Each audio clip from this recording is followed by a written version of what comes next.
saber qué es exactamente lo que genera las bajas de inseguridad. Un caso que se ha estudiado mucho es el de Nueva York, en Estados Unidos. Que si mirás los números, si mirás las estadísticas, la verdad es que es muy impresionante. En el año 90, Nueva York tenía 14,5 homicidios cada 100.000 habitantes. 14,5, para darte una idea, los últimos datos de la Argentina estaba entre 5 y 6, en el 2008-2009. Nueva York tenía 3 veces más que eso en el año 90. Hoy tiene alrededor de 3,5 cada 100.000 habitantes. O sea, es una baja muy dramática en la cantidad de homicidios y en general en todos los niveles de delitos, en todos los delitos digo, la que se dio desde el 90 hasta ahora. Y a pesar de que tenés esos datos muy claros, es muy difícil saber qué fue lo que lo causó. Tenés, por un lado, la gente que apoyó la gestión del alcalde de esa época, Giuliani, que habla de la teoría de la ventana rota y dice que eso fue el factor clave para que bajase la delincuencia. La teoría de la ventana rota básicamente lo que decía es que el desorden social, el desorden urbano contribuye o genera un ambiente propicio para la inseguridad. Porque, dice la teoría, si hay un edificio con una ventana rota que nadie repara, después viene alguien, rompe otra ventana, después viene otra persona y hace un graffiti y se va degradando la ciudad y se genera un ambiente que es propicio para la delincuencia porque a nadie le preocupa, no hay nadie mirando, no hay nadie controlando ese ambiente.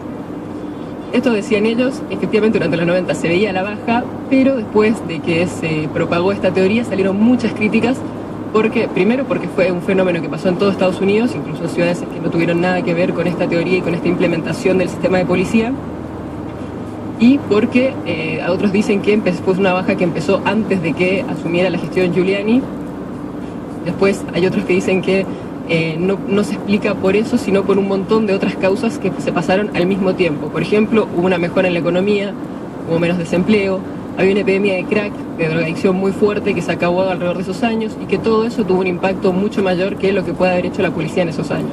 Llegó a haber incluso una teoría que la escribieron los autores de Freakonomics en su libro, sí, que dicen que fue la legalización del aborto la que tuvo un impacto sobre la delincuencia en los Estados Unidos en los años 90.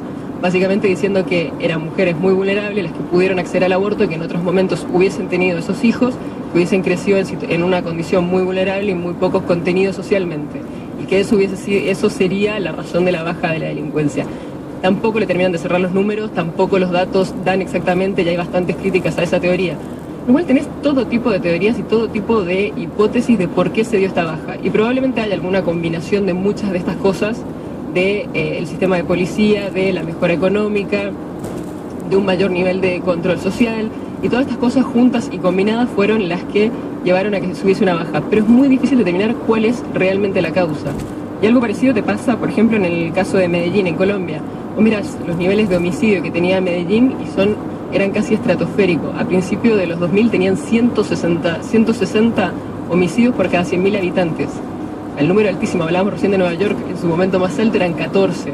Medellín tenía 160 a principios de los 2000.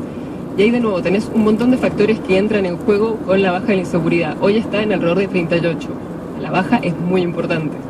Y tenés, por un lado, el gobierno nacional colombiano con una desarticulación de bandas armadas, con una expulsión casi de la guerrilla de Medellín y un cambio en cómo funcionaban los distintos grupos armados en Colombia, combinado con toda una política de 2 alcaldes en Medellín que hicieron una integración urbana que es tomada muchas veces como ejemplo de lo que se hizo, por ejemplo, tomando barrios que estaban muy alejados de la ciudad y muy aislados y poniendo teleféricos, que funcionan como sistema de servicio público, de transporte público, poniendo mega bibliotecas y una gran infraestructura en barrios muy vulnerables y muy carenciados para generar espacios de encuentro de la comunidad, para dar acceso a libros, a internet, a cultura, a los chicos que vivían en estos barrios.